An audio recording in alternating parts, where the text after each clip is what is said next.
¿Qué tal, chicos? ¿Cómo están? Siempre deseando que se encuentren bien. Y continuando con las biomoléculas orgánicas, el día de hoy vamos a desarrollar el tema de proteínas. Bien, así que empecemos.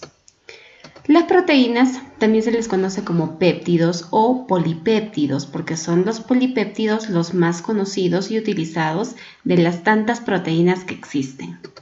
En definición, son biomoléculas orgánicas cuaternarias porque están formadas por 4 elementos químicos, tú ya los conoces, el chon. Pero hay un elemento representativo de las proteínas y está resaltado, ¿ves? De color verde, que es el nitrógeno. Eso quiere decir que este elemento no puede faltar en ninguna proteína. Su mismo nombre lo dice, es un elemento representativo de las proteínas. Adicional a ello, las proteínas más complejas, las que vamos a llamar posteriormente heteroproteínas, pueden presentar un elemento adicional, que puede ser el azufre o cualquier otro componente adicional. Bien, son conocidos también como macromoléculas orgánicas, ya que por su tamaño y por las tantas elementos que posee dentro de su composición, es una molécula bastante grande en realidad, que corresponde en los niveles de organización de la materia viva al nivel macromolecular. Bien, así que son las macromoléculas orgánicas más abundantes en los seres vivos. No solamente eso, es la molécula orgánica en sí más abundante en los seres vivos y es la segunda biomolécula más abundante en el ser vivo, porque la primera biomolécula más abundante, recuerda, es el agua. ¿Qué características tienen las proteínas? Repetimos, son macromoléculas por el tamaño que tienen. ¿De qué tamaño son? Son grandes, a comparación de los dos biomoléculas anteriores que habíamos estudiado, que eran los glúcidos y los lípidos. A comparación de esas dos biomoléculas, las proteínas son más grandes todavía. Pero estas proteínas están formadas por una unidad o monómero, conocido con el nombre de aminoácido. Lo vamos a ver después, no te preocupes. Una proteína está formada por lo menos por 50 aminoácidos. Por esa razón son macromoléculas, pues, y por esa razón también tienen un elevado peso molecular. ¿Ya? Esto ya sabes qué significa por química. Presentan enlace peptídico dentro de su composición. Son solubles en agua y en soluciones salinas. Eso va a depender, ¿ya? Hay algunas proteínas solubles en agua y hay algunas proteínas insolubles en agua. Son anfóteras, ya que actúan como ácidos y bases a la vez. Y una característica que no se da en ninguna otra biomolécula es que se pueden desnaturalizar. Es decir, cambian su estructura. De una estructura compleja, si le agregamos algo, puede ser algún pH, le podemos cambiar el pH, le variamos la temperatura y la proteína es muy sensible. Inmediatamente va a cambiar su estructura a una estructura más sencilla. No te preocupes, lo vamos a ver más adelante si es que quedan dudas todavía acerca de eso. Fuente de proteínas, alimentos donde encontramos proteínas. Tenemos que consumirlos diariamente, ya que se encuentran como las biomoléculas orgánicas más abundantes dentro de los seres vivos. Y alimentos ricos en proteínas, pues son las carnes, todo tipo de carnes, por favor, carnes rojas, carne blanca, lo que desees, ¿ya?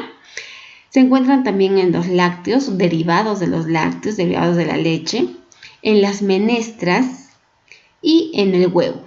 Pero en el huevo hay que tener mucho cuidado, por favor, se encuentra en la clara del huevo, ya que la yema del huevo posee lípidos en grandes cantidades. ¿Bien? Continuemos. La estructura de las proteínas.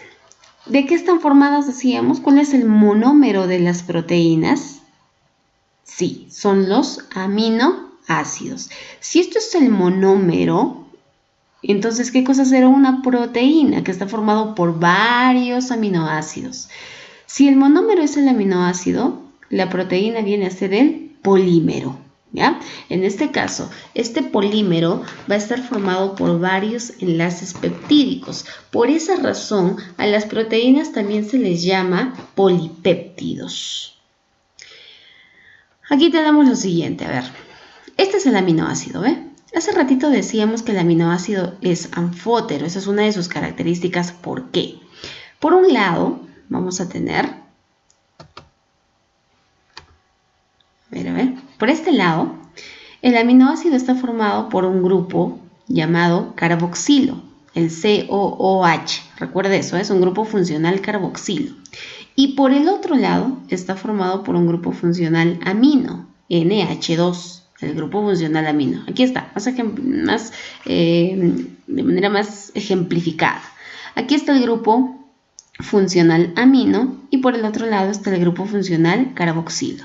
Pero tú ya debes saber que el grupo funcional carboxilo le da la característica a la molécula de que sea ácida, mientras que el grupo funcional amino le da la característica de que sea básica. Entonces, un aminoácido tiene ambas características, puede actuar como ácido y puede actuar como una base. Por esa razón decimos que las proteínas son anfóteras, ¿ah? Porque ¿quiénes son anfóteras? Son los aminoácidos. Ahora, hay un hidrógeno adicional y el radical que puede tener 1, 2, 3, hasta 1000 carbonos. Eso va a depender del tamaño de la proteína o del aminoácido, en realidad depende del radical, ¿ya? Ahora, nosotros hemos visto muchas veces los aminoácidos y su estructura y sus características, pero en nuestro organismo no lo encontramos como aminoácidos. En nuestro organismo lo encontramos como suiteriones. ¿Ya? Dato, por favor, ¿ya?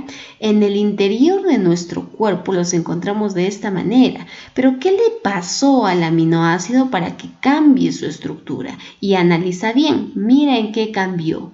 ¿Qué pasó con el hidrógeno que estaba en el grupo carboxilo? Ya no está. En el suiterión ya no está. ¿A dónde se fue ese hidrógeno? Correcto, si te has dado cuenta, mira, se ha ido hacia el grupo amino. Por lo tanto, el grupo amino ha ganado un hidrógeno y el grupo carboxilo ha perdido ese hidrógeno. Entonces, esto adquiere carga eléctrica. Por un lado vamos a tener un polo negativo y por el otro lado vamos a tener un polo positivo. ¿Y por qué le pasó esto al aminoácido? Fácil, porque simplemente cuando ingresa a nuestro organismo se mezcla con agua y el resultado del aminoácido más el agua nos va a dar un suiterión. Y de esta manera es que en realidad se encuentra dentro de nuestro organismo como suiteriones cargados positiva y negativamente con carga eléctrica, ¿ya? En cambio en el aminoácido no hay carga eléctrica, esto es neutro, pero cuando ingresa a tu cuerpo adquiere carga eléctrica, ¿de acuerdo? A ver, sigamos. Las clases de aminoácidos que existen. Existen 20 aminoácidos en nuestro organismo. Existen 10 esenciales y 10 no esenciales. Esenciales se les dice porque nuestro cuerpo no los puede fabricar y al no poderlos fabricar tenemos que consumirlos porque los necesitamos, por eso son esenciales. Para que se formen estructuras en nuestro organismo tenemos que consumir estos aminoácidos. La falta de alguno de ellos puede provocar que no formemos las proteínas que nuestro cuerpo necesita. Entonces hay un desbalance en estructuras de nuestro organismo, ¿ya? Ahí tenemos a la arginina, histidina, isoleucina, leucina, lisina, metionina, fenilalanina, treonina, triptófano y valina. A los no esenciales se les llama de esa forma porque a estos nuestro cuerpo sí los va a fabricar. Nuestro propio organismo los fabrica. Entonces no necesito consumirlos de una fuente externa, ya que mi cuerpo los forma. Y ahí tenemos a la alanina, a la asparagina, al ácido aspartico, la glutamina, al ácido glutámico, a la cisteína, glicina, prolina, serina y tirosina. Es tirosina, por favor, no es tiroxina. La tiroxina es otra cosa, es una hormona. La tirosina es un aminoácido, ¿ya? Hay que tener mucho cuidado con esas palabras que se parecen mucho. Observen aquí, observen por favor, dense cuenta muy bien las terminaciones y lo he resaltado justamente para que te des cuenta que en la mayoría de los aminoácidos las 3 primeras letras son utilizadas como símbolo. pero en algunos otros eso no ocurre, por ejemplo con la lisina, ¿ya? Aquí el término que se tiene en cuenta es obviamente el término en inglés. Para que recuerdes esta partecita, aquí te he puesto una mnemotecnia. Al momento de examen de repente te podrían preguntar, a ver, menciona cuáles son los aminoácidos esenciales o cuáles son los aminoácidos no esenciales. Entonces, aprenderte todo este listado de 20 aminoácidos es bastante complicado, pero lo vamos a hacer más fácil con una mnemotecnia que dice: Fer hizo un lío tremendo y Valentina le metió un triptófano. ¿Ya? Fer hizo un lío tremendo y Valentina le metió un triptófano. Pero si cuentas, acá hay solamente 9 aminoácidos. ¿Quién nos falta? Nos falta la arginina. Ya sé que te diste cuenta, ¿ya? Nos falta la arginina. Entonces, es ese aminoácido que no está dentro de la mnemotecnia. Hay que tener cuidado de este, si te tienes que recordar en los aminoácidos esenciales, ¿ya? La mnemotecnia hace referencia a los esenciales, ¿bien? Y la arginina e histamina, en algunos textos no vamos a encontrarlos dentro de los esenciales. En algunos textos los van ubicado dentro de los no esenciales. ¿Pero por qué? Porque en realidad a estos dos aminoácidos solamente son esenciales para nosotros en el periodo de crecimiento celular. Es decir, cuando tú eres un infante, cuando tienes alguna enfermedad, tu cuerpo no puede producir estos aminoácidos y se convierten en esenciales. Pero cuando ya eres una persona adulta y estás sano, entonces ese aminoácido tu cuerpo mismo los fabrica y ya se convierte en no esenciales. ¿Ya? Un dato, por favor, pero vamos a tener en cuenta para exámenes de admisión 10 esenciales y 10 no esenciales. ¿Bien? A ver, el enlace peptídico. Aquí tenemos. Para que se forme un enlace peptídico, tenemos que unir 2 aminoácidos. Y aquí están, aminoácido 1 y por el otro lado tenemos al aminoácido 2. ¿Qué partes de los aminoácidos se deben unir? Aquí lo tienes. Se debe unir del aminoácido 1, vamos a utilizar el grupo carboxilo, el COOH. Y del otro aminoácido vamos a utilizar el grupo amino, el NH2. Tú ya sabes que el grupo carboxilo tenía carga negativa y el grupo amino tenía carga positiva. Entonces, por esa razón es que se unen de esta forma, ¿ve? Las cargas opuestas se atraen. La carga positiva atrae a la carga negativa, originando un enlace entre ellos. Pero aprovechemos aquí. Vamos a tomar el OH del grupo carboxilo y un hidrógeno del grupo amino. Y si tomamos estas dos estructuras, ¿qué cosa se va a formar? También ya te has dado cuenta, ¿no es cierto? Aquí está, por acá. Lo que vamos a obtener como resultado es una molécula de agua. Pero esta molécula de agua sale de la reacción. Es decir, esta molécula de agua se pierde en la reacción. ¿Ya? ¿Qué me quedó? Me quedó el enlace del carbono-oxígeno, por aquí está. Me quedó el enlace del carbono-oxígeno con el NH del otro aminoácido. Aquí está, NH. ¿Y quiénes se van a enlazar en esta parte? Se va a enlazar el carbono con el nitrógeno. A eso se le conoce como enlace peptídico. ¿Bien? Pero lo que yo he formado hasta este momento solamente es un dipéptido. ¿Por qué? Porque solamente he unido 2 aminoácidos. Ahí viene su terminología, dipéptido. Si yo tengo un solo aminoácido, ¿cómo lo voy a llamar? Monopéptido. Claro, podría ser, ¿no? Pero simplemente lo voy a llamar aminoácido. ¿Ya? Porque debajo tenemos la clasificación de los péptidos, ¿ve?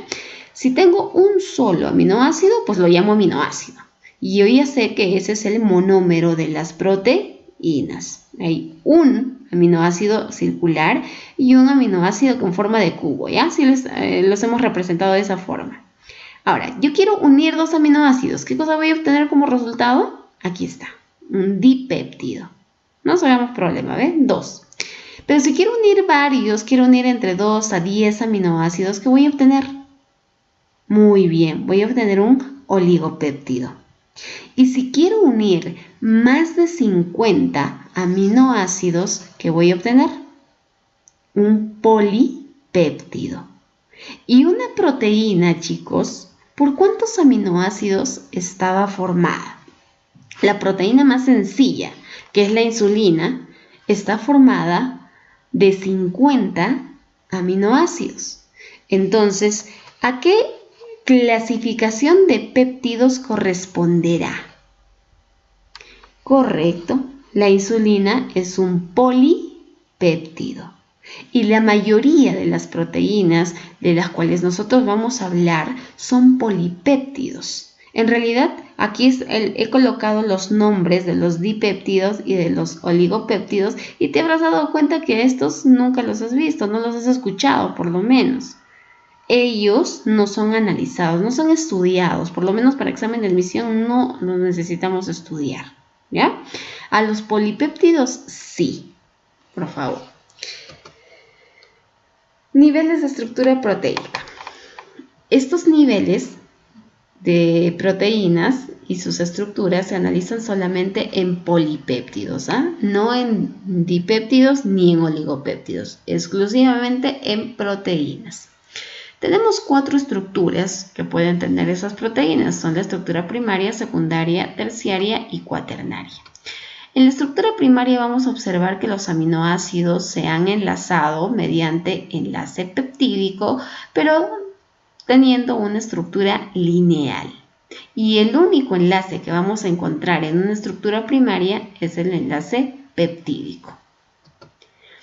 Un ejemplo de la estructura primaria, una proteína que tenga esta estructura es la insulina. La insulina es una proteína que también actúa como hormona, por si acaso tiene función hormonal, que se encarga de regular o bajar, en este caso, los niveles de azúcar en la sangre, ¿ya? En la estructura secundaria vamos a tener 3 variaciones. Podemos encontrarla en forma de hélice, podemos encontrarla en forma de hoja plegada o al azar. Vamos a empezar por la más conocida, que es la alfa hélice, ¿ya? Aquí observas, los aminoácidos se han distribuido de forma que han formado una hélice, por eso tiene su nombre. Pero aquí, la forma de hélice que adquirió esta proteína es porque apareció un nuevo enlace, el enlace puente de hidrógeno. Si esta estructura solamente tuviera enlace peptídico, entonces no sería secundaria, sería solamente primaria. Pero como tiene el enlace puente de hidrógeno entre 2 aminoácidos de cada hélice, ahí aparece el puente de hidrógeno y es este quien le da la característica de tener esta nueva forma. También lo podemos encontrar de esa manera, ¿ve? Igual, es una representación igual, ¿ya? La hoja plegada, a ver, antes de pasar a esto, tenemos un ejemplo de la estructura alfa hélice que es la queratina. Esa queratina que te da el brillo y protección en las partes más externas de tu cuerpo. Las encontramos en los cabellos, en las uñas, en tus cuernos, etcétera, etcétera, ¿ya? En los cuernos, ¿ya? La hoja plegada tiene esta forma. Es como un acordeón, ¿no? Es como si agarraras una hojita y la empezaras a doblar cuando estás aburrido, por ejemplo, ¿ya? Esa es la hoja plegada llamada también beta. La forma beta. Un ejemplo de esta proteína es la fibroína, que la encontramos en la tela de araña. Al azar. Al azar, cuando se forma una proteína de este tipo, en realidad no tiene una forma definida. Por eso se llama así. Se ha formado al azar. O llamado también gamma. Por eso tiene ese símbolo, por favor. Pasamos a las proteínas terciarias. Estas proteínas son mucho más complejas. Pueden tener 2 formas. Pueden tener formas globulares o formas fibrosas. La que estás observando ahorita es una forma globular. Pero esto es sencillo, ¿ve? Una proteína terciaria se ha formado por la suma de todas las secundarias. Es decir, en una proteína terciaria voy a encontrar formas de aminoácidos que se han unido mediante alfas, mediante betas y mediante gamas. ¿Por qué se han unido así? Porque, mira, observa bien, apareció un nuevo enlace, que es el puente de sulfuro, o el enlace disulfuro, como quieras llamarlo, ¿ya? Este nuevo enlace le da la característica de que puede adquirir esas dos formas, lo que te decía, la forma globular, cuando parece como un globo, o es forma redonda más o menos, y la forma fibrosa, cuando es bien alineada, ¿ya?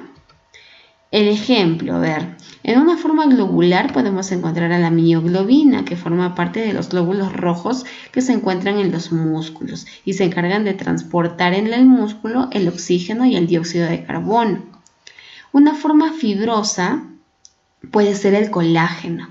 Las fibrosas generalmente, como son bien alineaditas, pueden formar estructuras duras como el colágeno, ¿no? Que se encuentra en la piel y les da cierta resistencia a nuestra piel. Y por último tenemos a la forma más compleja de todas, que es la forma cuaternaria, que también lo puede encontrar de manera globular o de manera fibrosa. Y aquí, pues yo no tengo solamente una terciaria. ¿Cuántas terciarias tengo?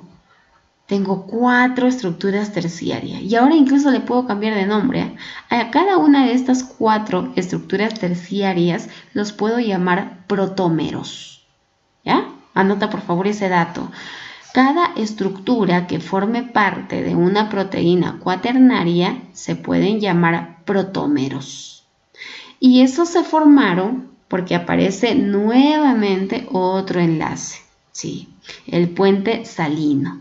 Es un enlace adicional que aparece en la estructura cuaternaria y que mantiene enlazados a los protómeros que forman parte de esta proteína.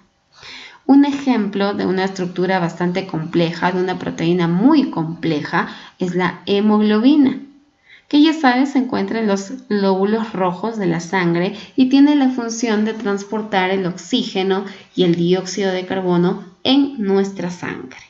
¿Ya? Pasamos al siguiente, chicos. A ver, la clasificación de las proteínas.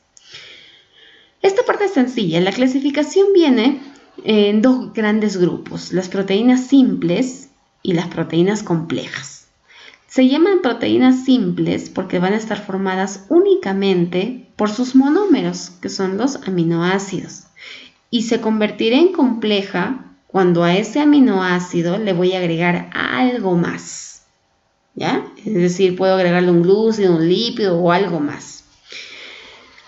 Por eso es que las proteínas simples también se llaman holoproteínas o podemos utilizar el término homoproteínas, ¿ya? Y aquí dentro de las proteínas simples, repito, las que están formadas solo por aminoácidos, tenemos a 2 grandes grupos, a las proteínas fibrosas y a las proteínas globulares, sí, de las que te hablaba hace rato. Hace rato te decía fibrosas. ¿Qué forma tienen las proteínas fibrosas? ¿Recuerda? Pueden tener o derivan de las formas terciarias, ¿no es cierto? Igualito está acá, ¿ve? La proteína fibrosa es llamada también escleroproteína, pero las fibrosas se caracterizan por ser insolubles en agua y por eso adquieren este término, fibras. Las fibras son duras y forman estructuras bastante compactas, son lineales, como te puedes dar cuenta aquí, ¿ve? No es una proteína que esté desordenada, sino más bien está ordenada. Podemos encontrarla en estas 3 formas, ¿ya? Son de estructura secundaria, como observas en el interior de estas, ¿ve? Acá tenemos 3 cadenas, pero en el interior de cada una de esas cadenas lo que encuentro es una proteína secundaria llamada alfa hélice. Entonces, todas las proteínas fibrosas tienen estructura secundaria, ¿ya? Además de eso son resistentes, elásticas y flexibles y por eso las llamamos también escleroproteínas porque todas las proteínas fibrosas van a formar alguna estructura en nuestro organismo. En otras palabras, tienen función estructural en nuestro organismo. Por ejemplo, el colágeno. El colágeno que forma la sustancia intercelular del tejido conectivo se encuentra también en la piel o en el cartílago. ¿Ya? O en los tendones, ligamentos, también lugares donde se encuentra colágeno. Recuerda, es una proteína que nos brinda estas 3 características. Nos brinda elasticidad, nos brinda resistencia cuando nosotros estiramos ciertas partes de nuestro cuerpo y nos brinda flexibilidad. ¿Ven? Acá les he puesto este gráfico para hacerles una diferencia bastante significativa entre ligamento y tendón. Los ligamentos conectan huesos. Por ejemplo, aquí se está conectando el fémur con el peroné y la tibia que se encuentran debajo. De aquí nace del fémur, nace un tendón y va hasta la tibia. Y por el otro lado va hasta el peroné. Y acá también podemos encontrar ligamentos cruzados, que se encargan de unir la rótula con la tibia en este caso. En cambio, un tendón se encarga de unir el hueso, pero con el músculo, porque recuerda que los huesos o los músculos están insertados en los huesos, pero están insertados gracias a los tendones. ¿Ya? No son iguales, ¿eh? Una cosa es el ligamento y otra cosa muy distinta son los tendones. Pero ambos, bueno, lo importante de esta parte es que ambos poseen colágeno también. Otra proteína fibrosa es la queratina. Repito, forman estructuras. La queratina también forma la estructura de pelos, uñas, pezuñas, cuernos, caparazón de algunos animales y las plumas de algunos animales. Aquí tienes una imagen, por ejemplo, un cabello sin queratina. Cuando nosotros nos lavamos permanentemente el cabello, le quitamos la queratina que nuestro propio cabello produce y se torna así todo seco, maltratado. En cambio, si tuviéramos la queratina presente en nuestro cabello, pues se mantendría de la forma que observas aquí, como la fotografía de acá, ¿ya? La elastina es una proteína que se encuentra en la piel. Y recuerda, en la piel también encontrábamos colágeno. La elastina es la proteína que se encarga de mantener el colágeno también en nuestra piel, de fijar el colágeno en nuestra piel. Así que si no hay elastina en la piel, también hay falta de colágeno. Por eso empieza el envejecimiento. A partir de los 25 años ya no se producen ninguna de esas dos proteínas en nuestro organismo. Tendremos que consumirlas de manera externa, ¿ya? Tenemos a la fibroína, que la vamos a encontrar en la tela de araña. El gusano de seda también forma fibroína para cuando se desplaza. También la encontramos en los cereales y las menestras. Es la proteína más resistente que existe. Es la proteína más dura que existe, podríamos decir. ¿Ya? Así que es muy importante, si tú quieres formar estructuras duras en tu cuerpo, pues tienes que consumir cereales y menestras para que almacenes fibroína en tu organismo. La fibrina. La fibrina se encuentra en el plasma sanguíneo y actúa solo en determinados momentos, ¿no? Nos hacemos una herida, por ejemplo, empezamos a sangrar, se rompe un vaso sanguíneo y sangramos. Para que el sangrado no sea persistente, inmediatamente la fibroína empieza a formar estas fibras que estás observando aquí. Son como unas ligas que están pasando por encima de los glóbulos rojos que se encargan de formar un tampón plaquetario. Entonces se encarga de la coagulación sanguínea para evitar pérdida de sangre, ¿ya? Y la esponjina se encuentra en la esponja de mármol, ¿no? Por eso es que la esponja tiene esta forma bastante característica, llena de huecos y de poros, porque justamente la esponjina es una proteína fibrosa que forma filamentos, ¿ve? Como observas aquí. Y esos filamentos tienen algunos vacíos, los que llamamos poros en la esponja de mar, ¿ya? Entonces tenemos el primer grupo de proteínas simples, que son las proteínas fibrosas. Ahora pasamos al siguiente grupo de proteínas simples, las llamadas globulares. Las proteínas globulares, a diferencia de las fibrosas, sí se disuelven en el agua y estas tienen estructura terciaria. Estos datos, por favor, hay que tenerlos en cuenta, ¿ya? Y la proteína globular pues ya no es lineal como veíamos en la fibrosa, que tenía una forma ordenada. En cambio acá ya tiene una forma más o menos desordenada, ¿ves? Parece un globito, por eso se llaman así, globulares. Y aquí tenemos un gran listado de estas proteínas. Tenemos a las albúminas. Dato, ¿ya? Las albúminas son proteínas que se caracterizan por cambiar su estructura cuando hay una variación de temperatura. Por ejemplo, en la lactoalbúmina, en la leche, cuando tú la tienes a temperatura ambiente, está líquida.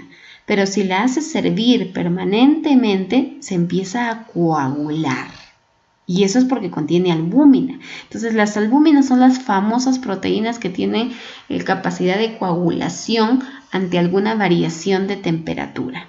Y si se encuentra en la leche, se va a llamar lactoalbúmina. Si se encuentra en el huevo, se va a llamar ovoalbúmina. Recuerda, hay ovoalbúmina en la clara del huevo, mas no en la yema. La yema es colesterol puro prácticamente. También tenemos una albúmina en la sangre, específicamente en el plasma sanguíneo. Ya debes identificar el plasma. Aquí supongamos le han sacado sangre a una persona y la sangre, cuando se deja reposar, algunos minutos después se divide de esta forma. Debajo vamos a tener a los glóbulos rojos, al medio casi imperceptibles a las plaquetas y los glóbulos blancos, y en la parte superior vamos a tener al plasma sanguíneo, caracterizado por ser de color amarillo. Y el plasma sanguíneo no solamente tiene proteínas, tiene también glúcidos, tiene lípidos, tiene agua, tiene un montón de componentes el plasma sanguíneo. Uno de esos componentes es la seroalbúmina, y gracias a este componente es que cuando nosotros o la sangre sale de nuestro cuerpo, hay una variación de temperatura. Dentro de tu cuerpo la sangre estaba calientita, pero fuera de tu cuerpo se enfrió. Como hubo variación de temperatura, ¿qué le pasa a tu sangre? Se coagula. Muy bien, ¿me has entendido entonces? Albúminas, proteínas coagulables, ¿ya? Las globulinas. Las globulinas se les conoce a un grupito de ellos que son los anticuerpos. Aquí está. Este es un anticuerpo. Anti significa contra algo, ¿no es cierto? Es un cuerpo que actúa contra algo. ¿Contra quién actúa? Aquí está. Contra un antígeno. ¿Ya? Un antígeno es aquella estructura que nos quiere causar daño. Este es el enemigo, ¿ya? El antígeno es el enemigo y este es el anticuerpo que lamentablemente recibe sin problemas al antígeno. El antígeno, como observas en esta imagen, puede tener varias formas. Si alguna de estas formas se adecúa a la forma del anticuerpo, entonces ingresa y se acopla con el anticuerpo. Y el anticuerpo ya no lo reconoce como enemigo, sino lo reconoce como amigo y empieza a realizar procesos junto con él. Por eso nos enfermamos, pues. Los anticuerpos se supone que deben rechazar a los virus, que son los antígenos, pero a veces se unen a ellos y nos provocan enfermedades, ¿ya? Ahí tenemos entonces a los anticuerpos, al grupo de las gamaglobulinas. Tenemos a otros amiguitos que son las alfaglobulinas, donde tenemos a una proteína llamada eritropoyetina. El término ya lo debes reconocer, Eritro, sangre, glóbulo rojo específicamente, poyetina, que viene de poiesis y significa formación de la sangre. La eritropoyetina es una proteína que es una hormona también, tiene función hormonal, que se encuentra en los riñones y nos ayuda a formar células sanguíneas nuevas, ¿ya? También se encuentran estas globulinas en los mismos lugares, en la leche, en el huevo, en la sangre. Tenemos a las histonas, pero las histonas vamos a hablar bastante de ellas en la siguiente clase todavía, ¿ya? Las histonas son un componente de la cromatina, listo, y ahí la dejamos. Tenemos a las tubulinas. Acuérdate de las tubulinas. Mira, esto ya lo has visto anteriormente. En el citoesqueleto de la célula existen tres estructuras. Los microfilamentos, que son delgados, los microtúbulos, que son más gruesos, y los filamentos intermedios. Pero quienes nos interesan más son ellos dos. Y es más, ¿quién es el más importante? Los microtúbulos. Los microtúbulos forman túbulos, tú lo sabes. Cuando estos túbulos se ordenan, cuando nuestra célula lo necesite, se convierten en cilios, flagelos o centriolos. Entonces, la tubulina, que es la proteína que se encuentra en los microtúbulos, tiene la capacidad de dar origen a estas tres estructuras. ¿Ya? Es una proteína la tubulina, que se encuentra en el interior de los microtúbulos. La hemoglobina. La hemoglobina es recontra famosa y vamos a hablar también de ella bastante. La hemoglobina, ¿qué estructura tenía? A ver, recuérdalo. Primaria, secundaria, terciaria o cuaternaria.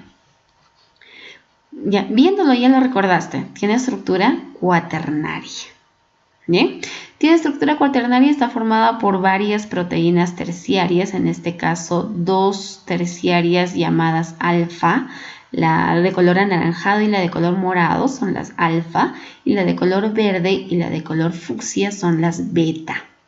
Pero eso no es lo importante es lo que contiene en el interior. Esta proteína terciaria en su interior tiene algo adicional que una proteína simple no debe tener. Ese algo adicional es un grupo prostético llamado heme. Y ese grupo heme contiene a un elemento químico que es el hierro. De ahí viene el nombre. Heme o hemo es el grupo prostético que está unido a una globina. La globina es esto de acá, es esta proteína terciaria, ¿ya? Algunos, a ver, ahora tú me dirás, pero ¿por qué es una proteína simple si no solamente tiene aminoácidos, tiene un grupo prostético? Pues sí. Bueno, los han colocado y la mayoría de los textos la coloca la hemoglobina dentro de este grupo de proteínas simples, pero también es una proteína compleja, ¿ya? La hemoglobina se encarga del transporte de oxígeno y dióxido de carbono en la sangre. Las enzimas, vamos a hablar de ellas en un video aparte. Son biocatalizadores, aceleran reacciones químicas en nuestro organismo. Las protaminas. Las protaminas se caracterizan porque las vamos a encontrar en el ADN de los espermatozoides de los peces. Es el único lugar donde encontramos protaminas, ¿ya? En espermatozoides, en el ADN de espermatozoides de peces. Por eso es que aquí tenemos a la salmina, que se encuentra en el semen del salmón, a la esturina en el semen del esturión y a la cupleína en el semen del arenque. Estos tres son peces, ¿ah? Las prolaminas. Las prolaminas son características de aquellas proteínas que se encuentran en los cereales. Sí, los cereales son alimentos ricos en proteínas, ¿ya? Tenemos a la ceína, que la vamos a encontrar en el maíz, a la gliadina en el trigo, a la ordeína en la cebada y a la oriceína en el arroz. Estos nombrecitos te tienes que aprender, vienen mucho en examen de admisión, por favor, chicos. Tenemos a las glutelinas, ¿ya? De aquí nace el gluten, por ejemplo. Las glutelinas, vamos a encontrar aquí a dos amiguitos, a la glutenina o llamada también gluteína, es lo mismo, que lo encontramos en el trigo. Pero mira, por acá también teníamos gliadina en el trigo. Eso quiere decir que el trigo tiene dos componentes, tiene gliadina y tiene glutenina. Y la suma de la gliadina más la glutenina forma el famoso gluten. Es ese gluten el que se convierte en una proteína capaz de engordarte rápidamente. Por ejemplo, los diabéticos, ellos no pueden comer gluten. Se acelera el proceso de la diabetes y les puede provocar daños irreversibles. En cambio, nosotros que nos encontramos sanos podemos consumir todavía gluten y es ese gluten el que te engorda, ¿ya? La orisanina, que también se encuentra en el arroz. Bien, igualito con la oriceína, pero la oriceína es una prolamina, mientras que la orisanina es una glutelina. ¿Listo, chicos? Pasamos al siguiente grupo, al último grupo, las proteínas conjugadas o llamadas también heteroproteínas. Y les hemos puesto el término hetero porque ellas tienen algo adicional que ya lo ubicaste por acá. Se supone que una proteína simple debe estar formada solo por carbono, hidrógeno, oxígeno y nitrógeno. Pero si hay algo más como componente de esta proteína, entonces le agrego el término hetero. Hay algo distinto aquí y a ese algo más lo voy a llamar grupo prostético. Entonces, un dato, las proteínas simples no tienen grupo prostético, mientras que las proteínas conjugadas sí poseen grupo prostético. Y aquí es muy fácil reconocer el grupo prostético de estas proteínas. Por ejemplo, la fosfoproteína tiene como grupo prostético al ácido fosfórico. Las glucoproteínas a un glúcido. las cromoproteínas a un pigmento, las lipoproteínas a algún lípido y las metaloproteínas, su mismo nombre lo indica, algún metal. ¿Ya? Tenemos dos tipos de fosfoproteínas, que son la caseína, que la encontramos en la leche, y la vitelina, que la encontramos en el huevo. Observa, mira aquí en este gráfico, aquí está, la vitelina es aquella membrana que separa la yema de la clara. Y es una membrana muy importante para el proceso de formación de un pollito cuando está creciendo dentro del huevo. Es la vitalina lo que va a formar el famoso saco vitelino y de eso se va a alimentar el pollito que está creciendo dentro del huevo hasta que nazca, ¿no es cierto? Entonces es muy importante, esta es una membrana rica en nutrientes, ¿ya? Tenemos a las glucoproteínas, a la mucina, que la encontramos en la saliva. Esta es una proteína que cumple función de defensa. La mucina es una enzima que se encarga de degradar bacterias que se encuentran en tu organismo, o que se encuentran en este caso en tu boca, ¿ya? Cuando comes, por ejemplo, algún alimento sin lavar. Entonces es la mucina quien lo ataca. Además de eso, también acelera el proceso de la digestión. El interferón también es una glucoproteína que cumple función de defensa antiviral. Los interferones actúan en contra de los virus, ¿ya? Por eso son antivirales. Nuestro organismo mismo los produce o también los podemos usar como vacunas. Las cromoproteínas contienen el adicional de un pigmento. La hemocianina, por ejemplo, por aquí observa, el adicional a esto es el cobre.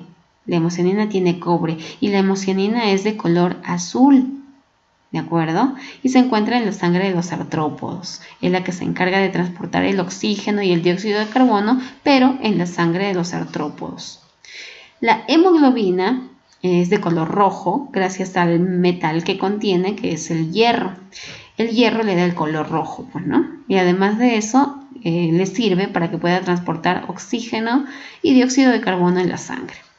La mioglobina, que simplemente cambiamos de ubicación. La hemoglobina, recuerda, tiene estructura cuaternaria, mientras que la mioglobina tiene estructura terciaria.